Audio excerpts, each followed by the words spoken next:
आप प्रश्न शुरू कर दो अपना, स्टार्ट कर दो। तो अभी दोपहर का सेशन हम शुरू कर रहे हैं। अगर किसी के पहले क्वेश्चन हो तो क्वेश्चन कर लीजिए, और नहीं तो लेक्चर शुरू करते हैं।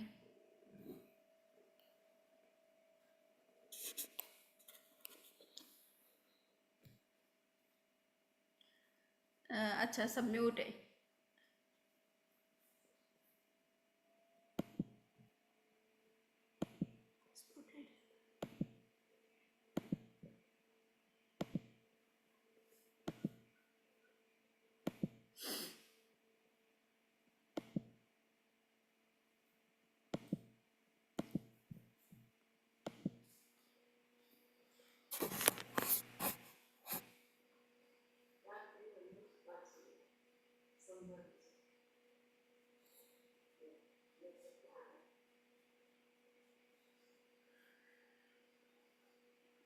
चर्चा शुरू करें।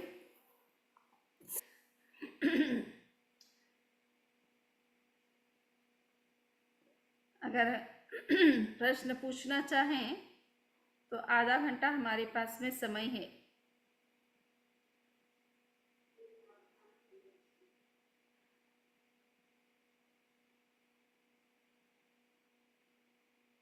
रमणी जी, अभी तो किसी का nobody has raised their hand, तो अभी तो आप आपका प्रवचन चालू करिए। किसी को क्वेश्चन है तो वो लोग पूछ लेंगे। ठीक है, तो मैं म्यूट कर देती हूँ एक बार, क्योंकि फिर ताकि डिस्टर्ब नहीं हो। हाँ जी, हाँ।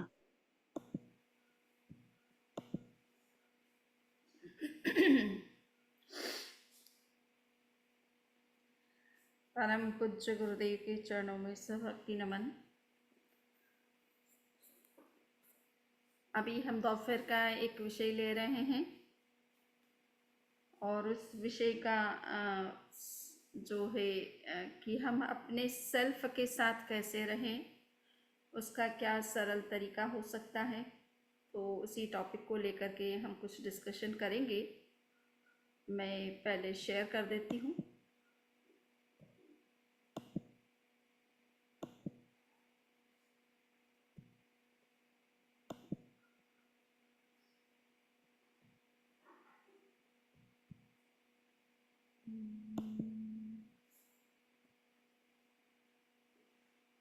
आप ये टॉपिक देख रहे हैं, how one can be with himself, so importance of being in self. हम सुबह चर्चा कर ही रहे थे कि हमारा जो सोल है उसका स्वरूप क्या है। अब प्रश्न है कि उस स्वरूप का में रमण कैसे करें, उसमें हम ज़्यादा से ज़्यादा कैसे किस रूप में रहे। तो इस प्रश्न पर हम विशेष इसमें विचार करेंगे। जस्ट कहा जाता है कि हमारा जो अस्तित्व बना हुआ है वो कई तत्वों से मिलके बना है, या कई फैक्टर्स या कई तत्व हमारे अंदर काम करते हैं। तो साइकोलॉजी की दृष्टि से ये समझा जाता है कि जो साइकोलॉजिस्ट है वो हमारे अस्तित्व को जब समझने की कोशिश करते हैं तो माइंड से बियॉन्ड नहीं जा पाते हैं। यानी उनकी जो पहुँच है वो मन तक है हमारे, और मन को हम भी समझते हैं अच्छी तरह से कि किस तरह से मन में कई तरह के विचार आते हैं। कभी कभी हम खाली बैठे हैं तो नेगेटिव विचार ज़्यादा आते हैं बजाय कि पॉजिटिव विचारों के, और वो भी बड़े बॉदरिंग हो जाते हैं हमारे लिए। तो क्या मन से परे भी कुछ है, ये बात विज्ञान के लिए थोड़ा सोचना मुश्किल हो रहा है, क्योंकि उस पर कोई स्टडी करना संभव नहीं है, कोई एक्सपेरिमेंट करना संभव नहीं है। और वो चीज़ जिसे एब्स्ट्रैक्ट रियलिटी कहते हैं या नॉन फिजिकल रियलिटी कहते हैं, नॉन मटेरियल रियलिटी कहते हैं, उसको किसी तरह से वर्तमान के जो सोफिस्टिकेटेड इंस्ट्रूमेंट्स हैं साइंस के, उनसे भी डिटेक्ट करना बड़ा मुश्किल है उनको। तो ये देखा जाता है कि क्या माइंड से परे भी कुछ है क्या। और मनुष्य के अंदर जो कुछ पाया जाता है, जो मात्र केवल मनुष्य की बात नहीं है, प्राणी मात्र में कुछ ऐसी इच्छाएं, अभिलाषाएं होती है जो बाय बर्थ उनके अंदर होती है, जिनको हम नेचुरल इंस्टिंक्ट कहते हैं मनोविज्ञान की भाषा में। तो उसमें कुछ इंस्टिंक्ट ऐसी है जिसमें ईगो भी आता है, एंगर भी आता है, हंगर भी आता है ना, प्राउड भी आता है। सो ये सब इस तरह की जो मनोवृत्तियाँ हैं, फाइटिंग की जो मनोवृत्ति है, ये भी मनुष्य के अंदर जन्मजात पाई जाती है। इनको कोई सिखाता नहीं है। किंतु हम ये देखेंगे कि इन सब चीज़ों से परे भी कुछ है, तो उसे समझने के लिए हमें इंडियन और ग्रीक फिलोसोफर जो हैं, चाहे वो सोक्रेटिस वगैरह हो, प्लेटो हो, एरिस्टो हो, और इंडियन तो है ही हमारे सारे, जैन धर्म की परंपरा में, हिंदू धर्म में, बुद्धिस्ट में, सिखिज़म में, इस तरह के बड़े बड़े संत महात्मा हुए हैं और तीर्थंकर हुए हैं जिनको इन तत्वों का ज्ञान था। ठीक है ना। तो उन्होंने बहुत कुछ उस चीज़ के बारे में भी बात की है जो माइंड से परे है, और वो है सोल, और जो माइंड को भी रेगुलेट करती है।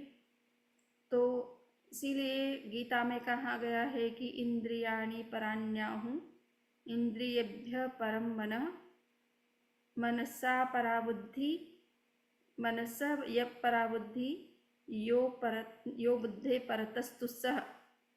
यानी हमारी इंद्रियां जो हैं, ये एक तरह से हम आत्मा से एक भिन्न तत्व है। उसे हमें आत्मा नहीं समझना है। हम आँखों से जो देखते हैं, कानों से जो सुनते हैं, नाक से जो सूंघते हैं, वो बाह्य पदार्थ हैं, और हमारी इंद्रियां उन पदार्थों का ज्ञान करती है, और वो ज्ञान जो हो रहा है वो हमारी चेतना के का इंद्रियों के साथ संपर्क होने से हो रहा है। इंद्रियां अपने आप में कुछ नहीं जान सकती है, वो एक प्रकार की इंस्ट्रूमेंट है। हमारे माइक्रोस्कोप हम ले लें और उससे हम छोटे जीवों को देख सकते हैं, किंतु माइक्रोस्कोप अपने आप में एक इंस्ट्रूमेंट है जिससे कि छोटे जीवाणुओं को देखा जा सकता है, छोटी चीज़ों को देखा जा सकता है। बट अगर कोई देखने वाला नहीं है तो माइक्रोस्कोप क्या करेगा? वो छोटे जीवाणु उसके आसपास से निकल भी रहे, वो उसको मैग्नीफाई कर भी रहा है, परंतु उसको मालूम नहीं कि क्या हो रहा है, क्या नहीं हो रहा है। वो तो अपने आप में जड़ है। तो ठीक इसी तरह से हमारी इंद्रियां जो होती है, उनके द्वारा कोई ज्ञान यूँ नहीं हो सकता। They are just instrument. उसको यूज़ हमारी सोल करती है। ठीक है ना। सो इसलिए कह रहे कि सोल जो होता है, वो इंद्रिया जो है वो सोल से भिन्न तत्व है। ये ना समझो कि इंद्रियों से ज्ञान हो रहा है। ज्ञान तो होता है उसके अंदर रही हुई चेतना से, और वो चेतना का सोर्स हमारी आत्मा होती है, इंद्रिया नहीं होती। किंतु इंद्रिया एक तरह से विंडोज़ है।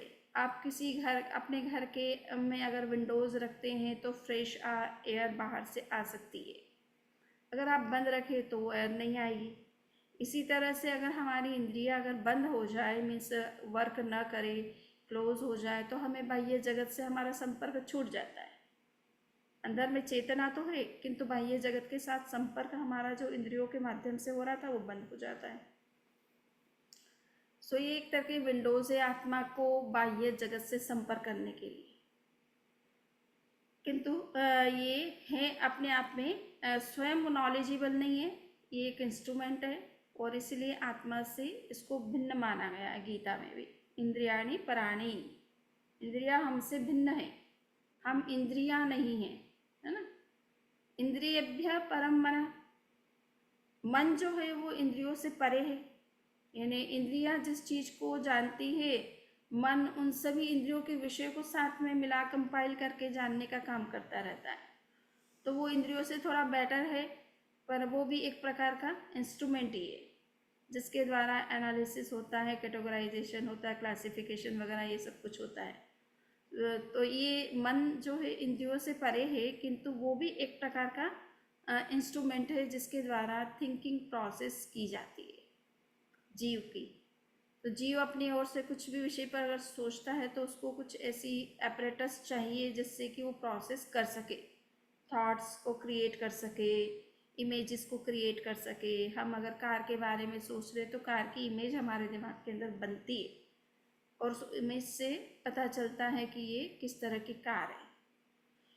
सो इस तरह का जो है ये दिमाग का काम क्या होता है, थॉट्स को क्रिएट करना, थॉट वेव्स को क्रिएट करना, इमेजेस को क्रिएट करना। तो ये इस तरह की जो फंक्शन है वो माइंड का होने से जो है सोल उसको काम में लेती है जब कभी किसी विषय में थिंक करना है। तो परंतु वो इंद्रियों से हाँ थोड़ा हायर अपरेटस है जिसके कारण से हम थिंकिंग प्रोसेस कर सकते हैं। सो मन उससे परे का तत्व है, किंतु आखिर वो भी मन से आत्मा से एक भिन्न तत्व है। मन सब कुछ नहीं है, मन को भी रेगुलेट करने वाला हमारा सोल है। सोल अगर पॉजिटिव वेव्स के साथ में है तो वो माइंड भी हमारा पॉजिटिव तरीके से सोचता है। अगर सोल में कुछ नेगेटिव वेव्स चल रहे हैं, वाइब्रेशंस चल रहे हैं, तो वो माइंड भी नेगेटिव सोचने लग जाता है। तो ये सोल से अलग एक तत्व है और ये जस्ट एक इंस्ट्रूमेंट है। इसको किस तरह से प्ले करना, किस तरह से यूज़ करना, ये सोल का काम होता है। नेक्स्ट है बुद्धि होती है, जिससे हम डिसीज़न लेते हैं किसी विषय का। आपके सामने कई तरह के ऐसे टॉपिक्स आते हैं जिसमें डिसीज़न लेने की ज़रूरत होती है। मन से आपने उसके प्रॉज एंड कॉन्स को विचार किया, कौन सा काम ठीक रहेगा, कौन सा नहीं रहेगा, लॉन्ग टर्म में किसका क्या रिजल्ट होगा, क्या प्रॉफिट होगा, क्या लॉस होगा, आपने सब कुछ सोच लिया। अब डिसीज़न लेना है कि आपको काम करना है या नहीं करना है। तो ये डिसीज़न की पावर जो है वो बुद्धि तत्व की होती है। बुद्धि का काम होता है डिसीज़न लेना, माइंड का काम होता है थिंकिंग करना, एनालिसिस करना, ठीक है ना। किंतु उस पर डिसीज़न लेने का काम, कंक्लूज़न डिराइव करने का काम बुद्धि करती है कि इसका मतलब ये है, बस इसलिए हमें ये करना या नहीं करना, दो में से कोई एक डिसीज़न लेना है। सो बुद्धि जो है वो डिसीज़न लेने का काम करती है, किंतु बुद्धि भी अपने आप में सब कुछ नहीं है। बुद्धि के पीछे भी पावर काम कर रही है, और वो पावर क्या है? यो बुद्धे परतस्तु सह, जो बुद्धि से भी परे है, बुद्धि से भी हट करके है, बुद्धि से भी सुपर है, वो आप पे, वो आपके सोल है, ठीक है ना। जो बुद्धि नहीं सोच सकती, देख सकती, वो आप सोच और देख सकते हो। जहाँ बुद्धि भी काम नहीं करती वहाँ आपकी चेतना काम कर सकती है, क्योंकि उससे कुछ हिडन नहीं होता है, उससे कुछ सीक्रेट नहीं होता है। तो उसमें जो जानने की क्षमता वो असीम है। बुद्धि की भी अपनी लिमिटेशन है, कभी कभी हम गलत डिसीजन भी ले लेते हैं, बहुत सोच विचार के काम करने के बावजूद भी गलत डिसीजन होते हैं। तो वो हो जाते हैं क्योंकि बुद्धि उतना ज़्यादा नहीं सोच सकती, देख सकती, जितना हमारी चेतना देख सकती है। तो इसलिए कहा गया कि सोल एक बहुत ही इंद्रियों से, मन से और बुद्धि से परे का एक तत्व है, और उसके ज्ञान की कोई लिमिट नहीं है। वो हर चीज़ को जान सकता है, हर चीज़ को देख सकता है, और क्या राइट है क्या रॉन्ग है इसका डिसीज़न वो एट वंस लेता है। और अगर आपने इसका थोड़ा बहुत भी रिफ्लेक्शन किया हो, सोचा हो, तो कभी भी आपने अपनी लाइफ में कुछ गलत करने का अगर सोचा है तो आपकी कॉन्शियसनेस एट वंस कहती है दिस इज़ नॉट राइट, है ना, हमें ये नहीं करना चाहिए। एक बार भीतर से कहते हैं ना कि भीतर का जो ज़मीर होता है वो बोलता है, तो अंदर से हमारी कॉन्शियसनेस उस बात को कह देती है कि ये सही नहीं है, ये नहीं करना चाहिए। पर फिर हमारी बुद्धि में क्या है कि दुनिया जो है सब तरफ सब जिस तरफ जा रही है हम क्यों नहीं जाते, हम पीछे रह जाएंगे। तो वो हमारा तर्क, हमारी बुद्धि बीच में क्या अड़चन डालती है और सही डिसीजन को भी गलत करवा देती है, या आत्मा की जो अंदर की आवाज़ है उसको सुनने नहीं देती, उसको दबा देती है। तो ये होता रहता है क्योंकि हमारे अंदर लोभ भी है। तो हम सोचते हैं कि यार ये ज़्यादा बेनिफिट मिले वैसे काम करने चाहिए, अनैतिक तरीके से भी अगर धन की प्राप्ति होती है तो करने में क्या नुकसान है, दुनिया सारी ऐसे ही चल रही है तो हम भी क्यों अलग से चले। तो ऐसा हमारी बुद्धि में विकल्प आता है और जिससे हमारे डिसीजन गलत हो जाते हैं। To reach out the self one need to go beyond body, senses, vital energy, mind, emotion, list and karma. तो तो अब आप ये देखिए कि हम जिस अस्तित्व की बात कर रहे हैं, आत्मा को जानने की बात कर रहे हैं, आत्मा में रहने की बात कर रहे हैं, उस आत्मा तक पहुंचने के लिए आपको कितने बैरियर्स पार करने हैं। बीच में बहुत सारे बैरियर्स भी, इतना इजी नहीं है आत्मा तक पहुंच जाना, अन्यथा तो हर कोई पहुंच गया होता है। इतने प्रवचन सुनने की किसको ज़रूरत है? सब पढ़े लिखे हैं, बड़े बड़े जॉब जिन्होंने किए हैं, यूएस में आकर के जिन्होंने एजुकेशन गेन किया है, यहाँ जॉब किए हैं, तो आपने इंटरनेशनल चीज़ों को समझा है, उनके साथ डील किया है, तो आपको क्या ज़रूरत है इतना प्रवचन सुनने की? किंतु सुनने के बावजूद भी हम उस तक नहीं पहुँच पा रहे, क्योंकि बीच में बहुत सारे बैरियर्स हैं। तो कहा जहाँ जुन्नाइम हव्वाहो पमत्थति एवं अत्तसमाये अनिहे। To reach out the self, one need to go beyond body, senses, vital energy, mind, emotion, wish and कर्म। ये इतने हमारे बीच के ये बैरियर्स हैं। जब तक आप इनको क्रॉस नहीं करते हैं, तब तक आप अपने अस्तित्व तक नहीं पहुंच सकते हैं। आपकी जो डिवाइन लाइट है उसका आप अनुभव नहीं कर सकते। हाँ, थोड़ा बहुत तो होता ही रहता है, ऐसा नहीं है कि कुछ ही नहीं होता है। प्रयास करने से थोड़ा बहुत होता रहता है, किंतु हम पूरी अपने अस्तित्व को समझने की जब बात करते हैं या उसका अनुभव करने की बात करते हैं, तब हम इन बैरियर्स को भी पार करना हमारे लिए ज़रूरी हो जाता है। तो सबसे पहला बैरियर कहा क्या चीज़ है? तो कहा कि बॉडी। आप बॉडी से बियॉन्ड सोच ही नहीं पाते हो। बॉडी को दर्द हो रहा है तो सारा टाइम उसी में लग रहा है, नहीं, पेन हो रहा है तो उसकी सुबह से शाम उसी की केयर में लग रहा है, क्योंकि उससे वो दर्द हो रहा है तो माइंड ही नहीं रखता है, माला लगा उसी में माइंड रहता है ना। सो बॉडी में अगर कोई पेन है तो हम उस पेन के कारण से हम आगे नहीं सोच पाते, वहीं अटक जाते हैं। तो ये एक बैरियर है अपने आप में। दूसरा है सेंसेस। हमारा मन जो है कहीं और दौड़ता रहता है। ध्यान करने के लिए बैठना चाहते हैं पर मन कहीं और भाग जाता है, तो बंदर की तरह है। तो उछल कूद करना उसका काम है, एक जगह बैठना उसका नेचर नहीं है। इसलिए कहा जाता है मन चंचल होता है। यद्यपि आचार्य श्री महाप्रज्ञ जी कहते हैं, किसने कहा मन चंचल है? उनकी पुस्तक का नाम है। कि लोगों को ये भ्रम है कि मन चंचल है।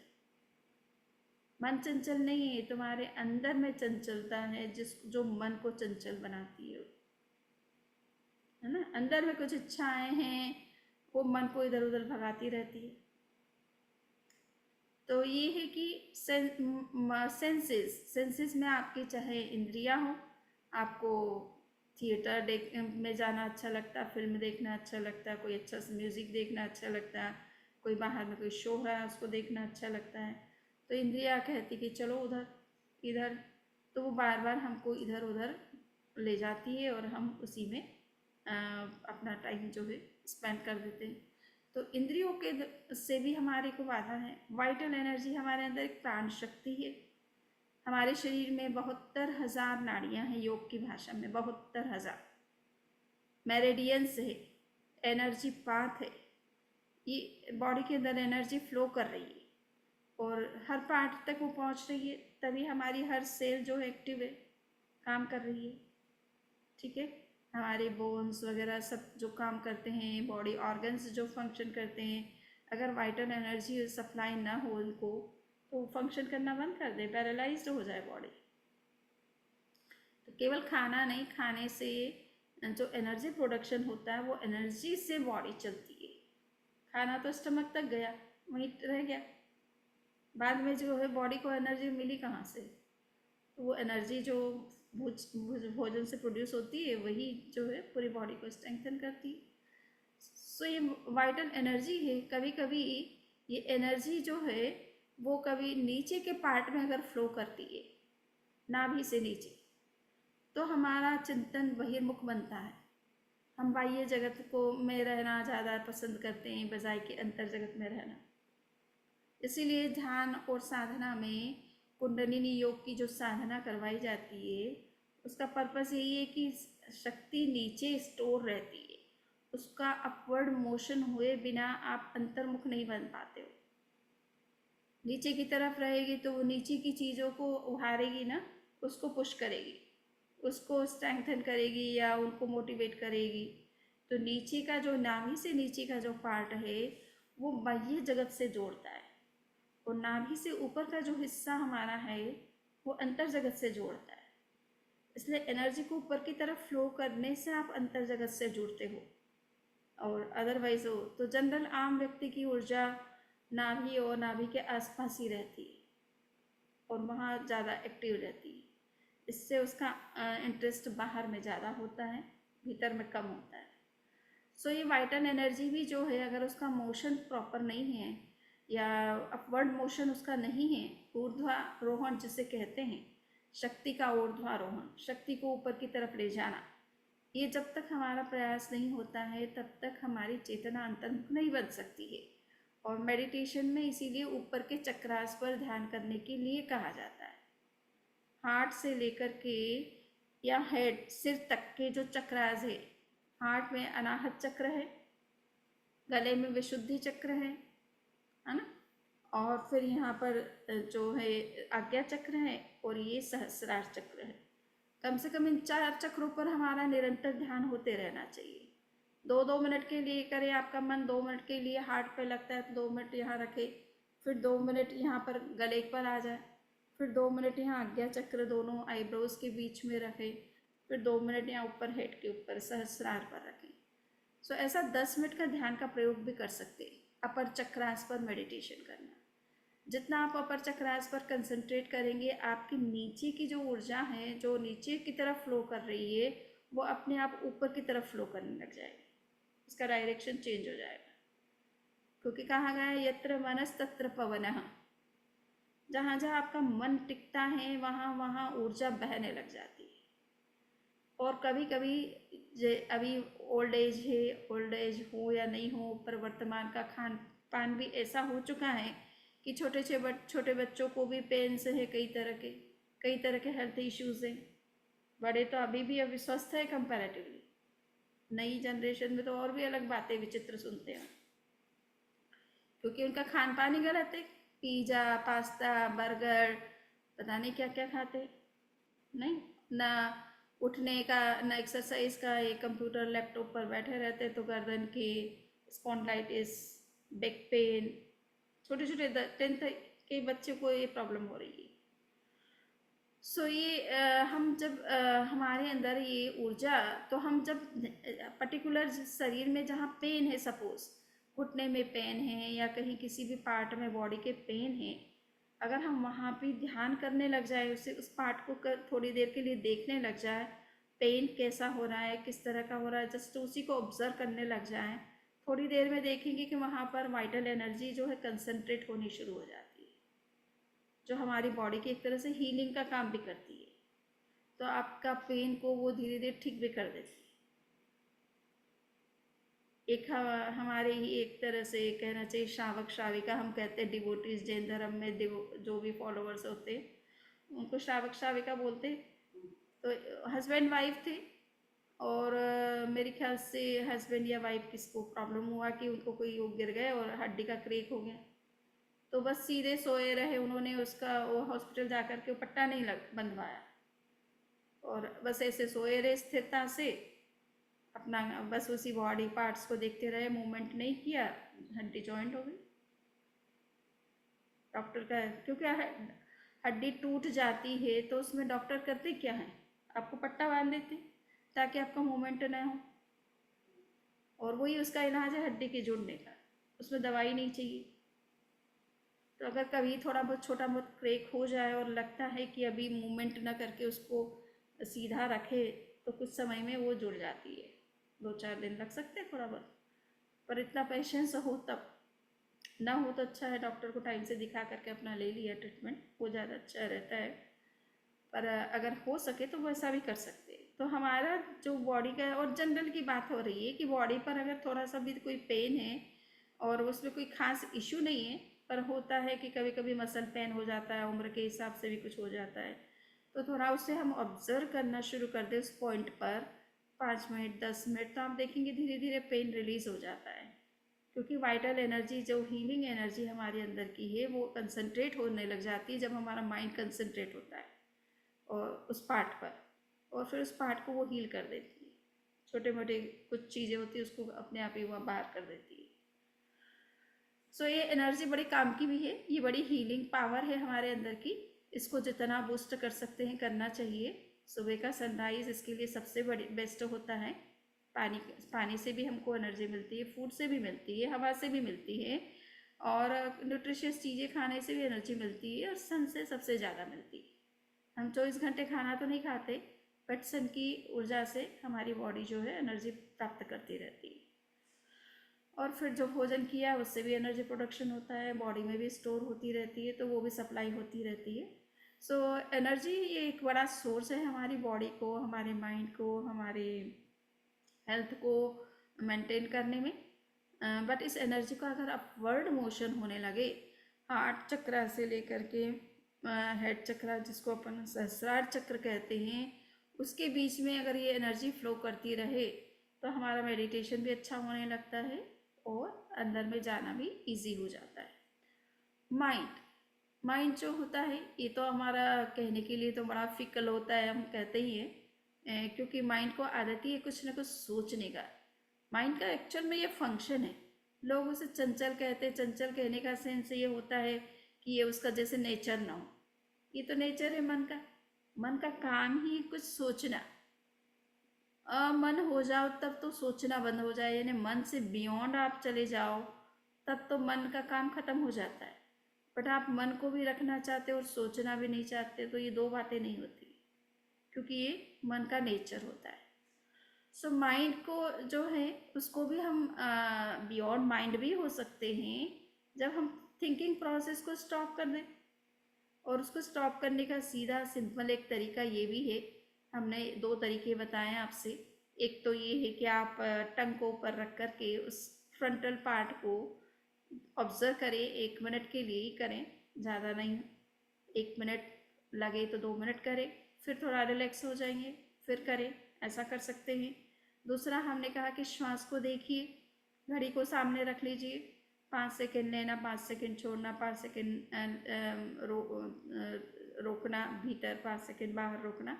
ऐसे 20 सेकंड का एक श्वास करने का अगर अभ्यास करें, 2-2 मिनट ही ऐसा प्रयोग शुरू करें, धीरे धीरे मन नियंत्रित होने लगता है, मन अमन में बदलने लगता है। और तीसरा जो प्रयोग है वो ये है कि आपके विचार जो भी आ रहे हैं, आप केवल उनको ऑब्जर्व करें, देखें कि क्या विचार आ रहे हैं, क्यों आ रहे हैं, क्या ज़रूरी विचार हैं क्या। तो बस जस्ट उनको ऑब्जर्व करने की कोशिश करें। ये ना सोचे कि ये नहीं आना चाहिए। जितना ना बोलोगे उतने ज़्यादा आएंगे, है ना। तो कभी कभी ना कहना भी अच्छा नहीं है। किसी केस में तो ना कहना अच्छा है, पर ये विचारों को ना कहना अच्छा नहीं है। इनको ऑब्जर्व करो, जस्ट एक विटनेस की तरह। जैसे एक चौकीदार होता है तो वो खड़ा बैठा है, खड़ा है, वो देखता रहता है कौन आ रहा है कौन जा रहा है। ऐसे ही आप विचारों को देखें, क्या विचार आ रहा है, क्या विचार जा रहा है। बस जस्ट ऑब्जर्वर की तरह आप जब बन करके देखोगे तो विचार धीरे धीरे शांत होने लगेंगे। वो भी अभ्यास आप 1-2 मिनट से ही करिए, क्योंकि तीसरा मिनट होते ही फिर हम भी बहने लग जाते हैं उसके साथ में, विचारों के साथ, तो फिर वही प्रॉब्लम खड़ी हो जाती है हमारे लिए। तो थोड़ा ऑब्जर्व करें कि जो भी विचार आ रहे हैं, तो धीरे धीरे विचार अपने आप शांत होने लगते हैं। और देखने का अभ्यास आपका जितना तीव्र होता है उतना ही विचार कम होने लग जाते हैं। इसलिए प्रेक्षा ध्यान में प्रेक्षा पर बल दिया है कि आप सब चीज़ों को देखो, चाहे आप शरीर को देखो, श्वास को देखो, विचारों को देखो, अपने भीतर बहने वाले प्राण शक्ति को देखो, प्राणों को देखो, ठीक है ना। इन सब को देखो। देखने देखने से आप भीतर प्रवेश कर जाओगे ना। देखते देखते व्यक्ति भीतर प्रवेश कर जाता है। जैसा भरत चक्रवर्ती का हमने आपसे बताया कि वो कांच में देख ही रहे थे, देख तो शरीर को रहे थे, किंतु वो शरीर को ऐसे ध्यान पूर्वक जब देखने लगे तो वो भीतर में देखना शुरू हो गया उनका। तो कभी कभी हम देखते देखते, बाहर की चीज़ों को देखते देखते भीतर से कनेक्ट हो जाते हैं। तो ऐसा भी होता है, एक मोमेंट आता है कभी कभी लाइफ में। सो ये माइंड के बियॉन्ड कैसे हम जा सकते हैं, तो उसको ऑब्जर्व करो, इंटरफियर मत करो, इन्वॉल्व मत हो, रोकने का प्रयास ना करो। ये ना सोचो कि ऐसे नेगेटिव विचार मुझे कैसे आ गए, वो तो कोई बात नहीं, अंदर में कूड़ा कचरा भी तो है ना कुछ थोड़ा बहुत, तो वो भी अपना प्रभाव दिखाता है, इसलिए आ जाते हैं। उससे परेशान होने की ज़रूरत नहीं, जस्ट उनको ऑब्जर्व करते रहिए, तो वो धीरे धीरे आपका मन अमन में बदलने लगता है। नेक्स्ट है इमोशन। हमारे अंदर ईगो, एंगर, ये थोड़े बहुत ये भी हैं, इन पर विजय करो, क्योंकि ये सबसे बड़ी बाधा है।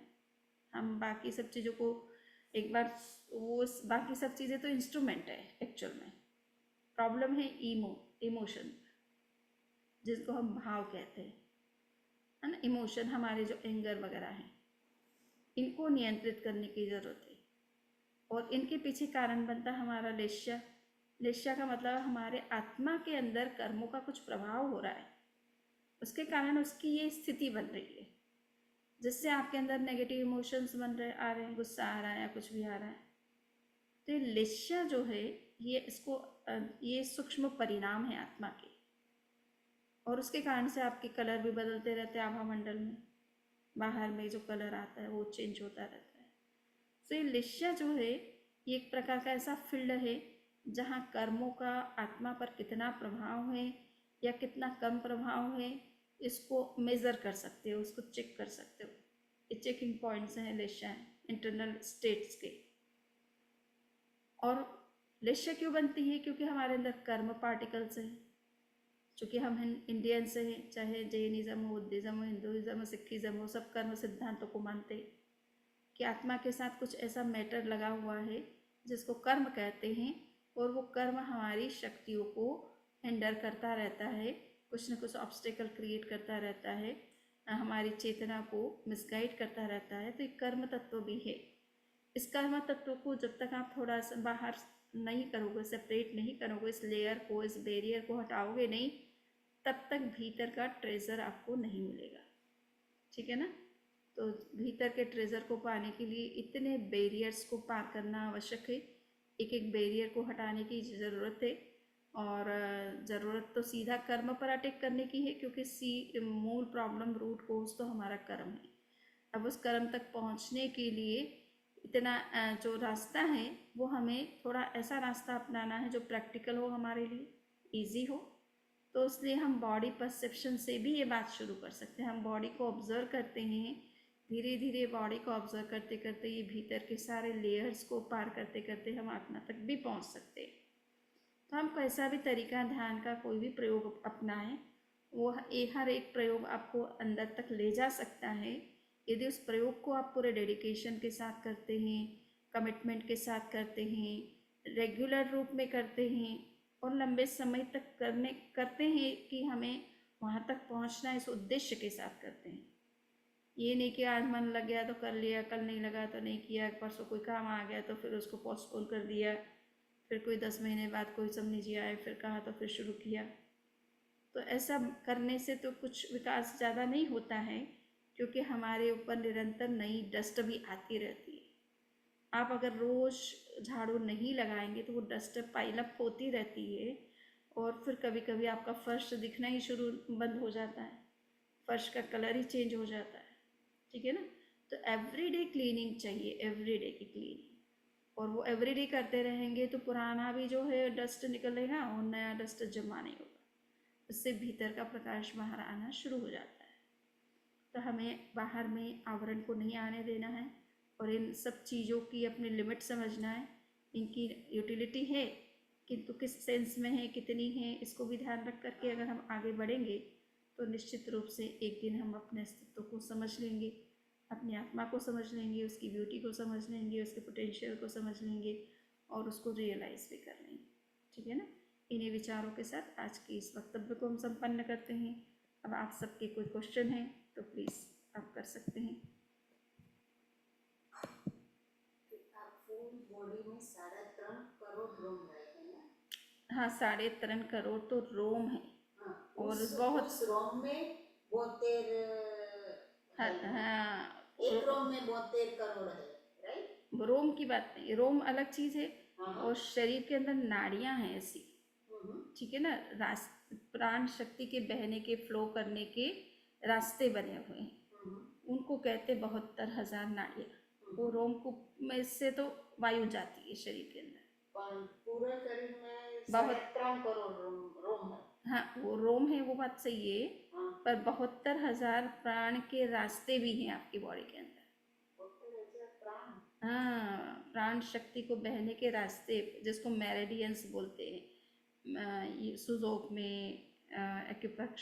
एक्यूप्रेशर रेकी वाले जिस प्राण शक्ति का उपयोग करते हैं कि नहीं, प्राण शक्ति तो वो तो भीतर है ना। रोमकूपों से तो हमारे ऑक्सीजन जाती है बाहर की कॉस्मिक एनर्जी को अपन मान लीजिए इनहेल करते हैं, एंड वो फिर जाके अंदर में एनर्जी में कन्वर्ट होती है, ऑक्सीजन से सारा एनर्जी कन्वर्शन प्रोडक्शन होता है। हाँ चलिए, दक्षा बहन तो हमारे सामने है। आप और कोई दक्षा बहन है? मैं इसको अनम्यूट करती हूँ पहले तो।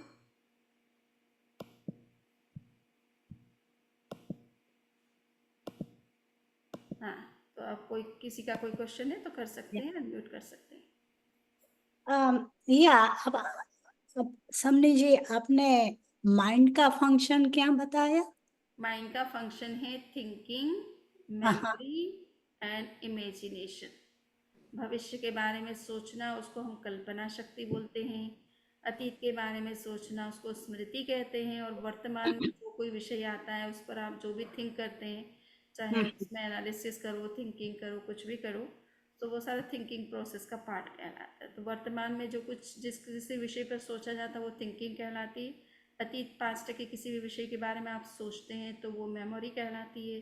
भविष्य के बारे में जो कुछ आप प्लान करते हो तो वो सारा इमेजिनेशन का पार्ट होता है। So then what does the Chetana do in that respect?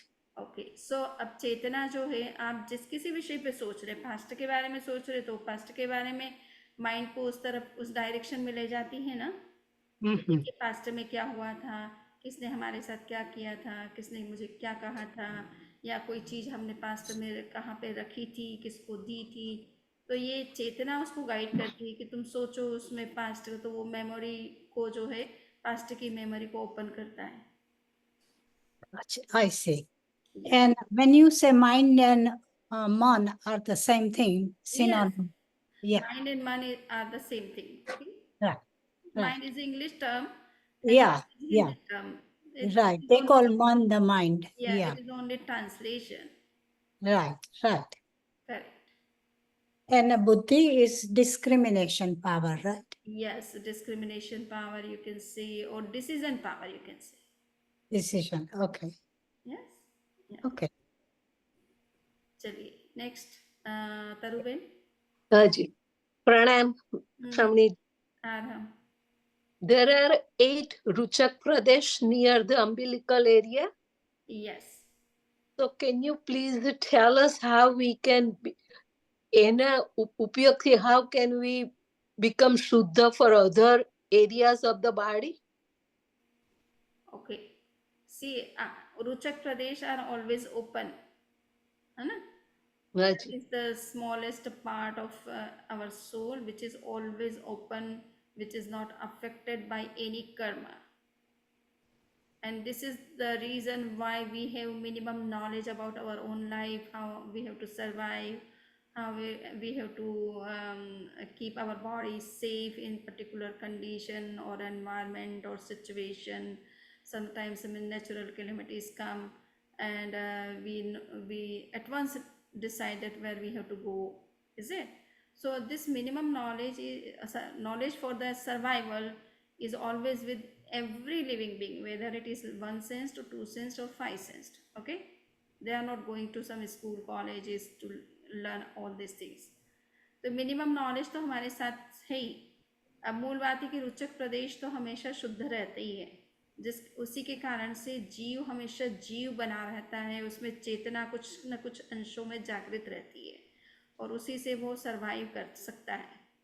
अगर वो भी उस पर भी कर्म का आवरण आ जाए तो जड़ और जीव में अंतर ही महसूस पता नहीं चलेगा। क्लियर? हाँ जी। ओके, सो अब ये है कि अन्य प्रदेशों को हम कैसे शुद्ध बना सकते हैं। तो आपसे मैंने कहा कि यही है कि आप अपने कर्म, पहले तो सबसे पहला यही है कि हमारे जो प्रवृत्तियाँ आचरण हैं वो कितने सही है, उसको हमें डिसाइड करना है। हमारी जितनी एक्शन हमारी सही होगी उतना ही हमारा इनर का प्योरिफिकेशन भी बढ़ता चला जाएगा, है ना। सो एक्शन लेवल पर हमारी थिंकिंग पॉजिटिव हो, हमारा बिहेवियर पॉजिटिव हो, हेल्पिंग हो, सपोर्टिव हो, औरों के लिए हार्मफुल ना हो। एंड नेक्स्ट है कि हम जो भी भाषा का प्रयोग करें वो भी बड़ी सूदिंग हो, औरों के लिए सही हो और ट्रुथ के अनुकूल हो, यानी फैक्चुअल भी होना चाहिए। ऐसा नहीं कि जस्ट दूसरे को प्लीज करने के लिए, बट हाँ, और प्रिय शब्दों को या अच्छी भाषा का प्रयोग करें। यहाँ से हम शुरुआत कर सकते हैं ताकि हमारे अंदर ये वो इनर प्योरिफिकेशन की प्रोसेस जो है वो शुरू हो, और आगे से आगे फिर आप मेडिटेशन, स्पिरिचुअल जो चीज़ें आप कर सकते प्रैक्टिस में, उनको भी थोड़ा रेगुलर बेसिस पर करना शुरू करें, तो इनर प्योरिफिकेशन भी होता रहे और बाहर से कुछ नियंत्रण भी होता रहे, बाहर से नई कोई भी डस्ट जो है भीतर ना जाए, अच्छा, नेगेटिविटीज कोई भीतर ना जाए, ठीक है। हाँ, खूब खूब आभार। ओके, हाँ Thank चंद्रकांत भाई। अच्छा, हमको लेशिया और कर्म में क्या फर्क है? और लेशिया जन्म के साथ आती है और कर्म ज्यादा है कि लेशिया ज्यादा है, कैसे पता लगेगा? हाँ, बहुत अच्छी बात है। देखिए, कर्म और लेश्या दो अलग अलग चीजें हो जाती है इस सेंस में कि कर्म तो जब तक आप मोक्ष नहीं गए तब तक तो कर्म आपके साथ लगे हुए हैं। लेश्या तब तक रहती है जब तक आप प्रवृत्ति में इन्वॉल्व रहते हो, एक्टिव रहते हो, फिजिकली, मेंटली, वर्बली जब एक्टिव रहते हो तब ये लेश्या बनती है। और वो एक्टिविटीज जो हैं वो आप पॉजिटिव कितनी है, नेगेटिव कितनी है, इसके आधार पर लेश्याएं बनती है। यानी आपके अंदर अगर कोई नेगेटिव थिंकिंग आ रही है तो आपके ऑरा में कलर जो है बहुत काले, ब्लैक, उस तरह के कलर आने लग जाते हैं। अगर आप पॉजिटिव सोच रहे हो तो बहुत अच्छे कलर बनने लग जाते हैं।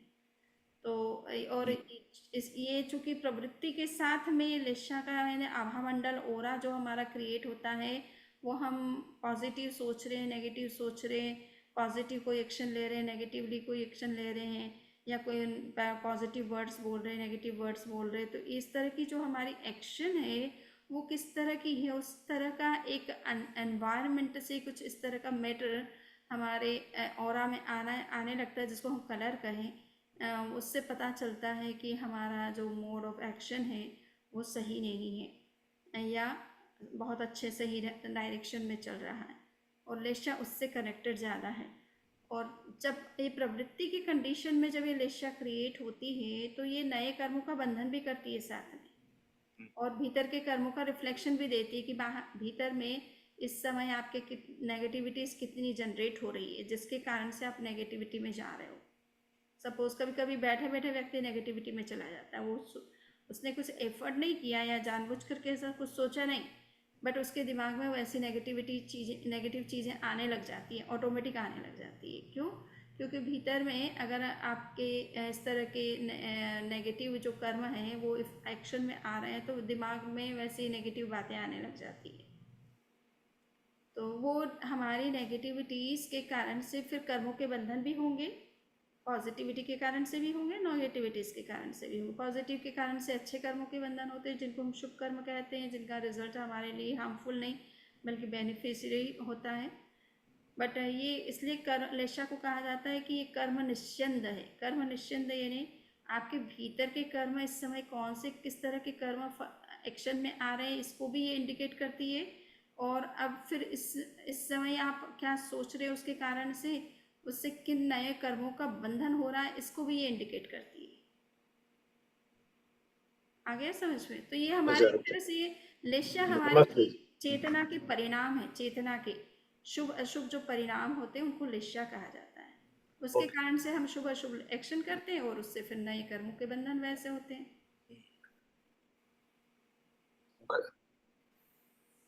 चलिए आगे और कोई प्रश्न है?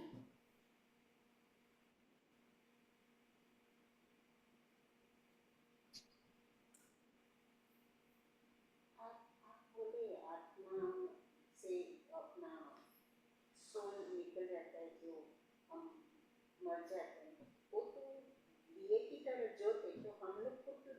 नहीं देती ना। देखो समझ लो अभी लेडी ऑफ हो गए तो उसका निकल गया हम्म तो वो तो निकल गया तो दिखाई, वो तो जोत जैसा है ऐसे सुना है, तो वो दिखाई तो नहीं देता है। ठीक है। हाँ, तो वो सबकी आत्मा में है ऐसे, तो वो कैसे दिखाई नहीं देता है वो? तो अभी अपन ने शुरुआत में यही बात की थी कि आत्मा अमूर्त है। अमूर्त का मतलब उसको फिजिकल रूप में चीज नहीं है, वो कोई वो फिजिकल चीज नहीं है। जैसे हमारी बॉडी एक फिजिकल चीज है, इसका कलर है, इसका शेप है, हाइट है, लेंथ है, विड्थ है ना। सो इसलिए अपने को अपन अपनी सेंसेस उसी चीज को देख पाती है जो फिजिकल रूप में होती है। अब वो फिजिकल नहीं है, उसका कोई वैसा कलर नहीं है जैसे बॉडी का है, या उस तरह का शेप नहीं है कि आप बॉडी का है, तो आप उसे कैसे देखेंगे? आपके सेंसेस फिजिकल चीज़ों को देखती है, नॉन फिजिकल को नहीं देख सकती। फिजिकल चीज़ों में भी मान लीजिए बहुत छोटी होती, बहुत सूक्ष्म होती है, जैसे माइक्रोस्कोप आपको चाहिए उसके लिए देखने को, नहीं बहुत डिस्टेंस में चीज़ें हैं वो भी फिजिकल है, बट वो आप देख सकते हो क्या? क्योंकि वो आपकी रेंज से बियॉन्ड है ना, तो आप उनको भी नहीं देख सकते हो ना। तो जो फिजिकल चीज़ें हैं वो भी आपकी अगर रेंज से बिलो है और या बहुत डिस्टेंस में है या बहुत सटल है, तो आप उसे नहीं देख सकते हो। तो ये तो नॉन फिजिकल है, इसका तो फिजिकल रूप है ही नहीं कुछ। तो ऐसे जानना चेतन नहीं है, तभी हम समझते कि ये आदमी मर गया।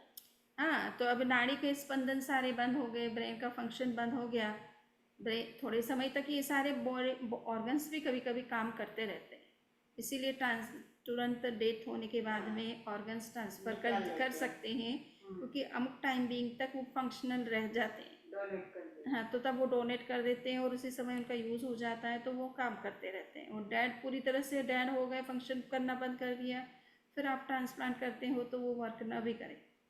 क्लियर? क्योंकि वो इतने समय से आपकी बॉडी में फंक्शन कर रहे थे, तो आपने पंखा बंद कर भले कर दिया, पर वो चलता रहेगा ना, तो फंक्शन पहले कर रहा था इसलिए। तो ऐसे ही बॉडी पार्ट्स भी जो है इतने समय से आपके बॉडी के अंदर वर्क कर रहे थे, सो वो अब कुछ समय के बाद, डेथ के बाद भी काम करते हैं और उनका यूज़ हो सकता है। पर डेथ हो गई है इसका मतलब ये है कि आपकी बॉडी में अब सेंस करने की कोई पावर नहीं है ना। तो आप कुछ भी निडल डालो, पोस्टमार्टम करो, कुछ फर्क नहीं पड़ता उस बॉडी को ना। यस।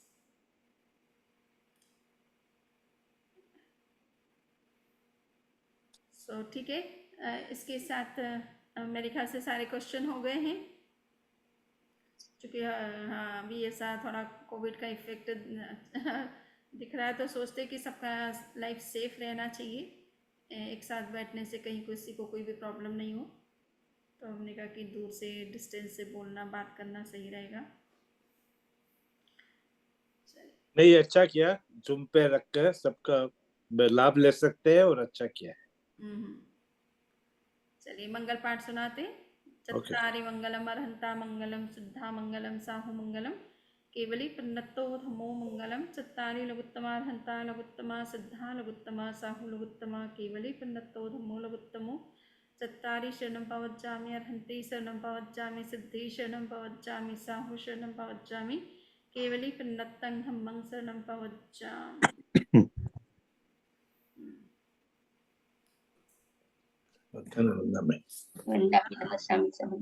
हाँ, वंदामि नमस्सामि समनी जी, थैंक यू। वंदामि नमस्सामि। Thank you. वंदामि समनी जी, साता रहेगा।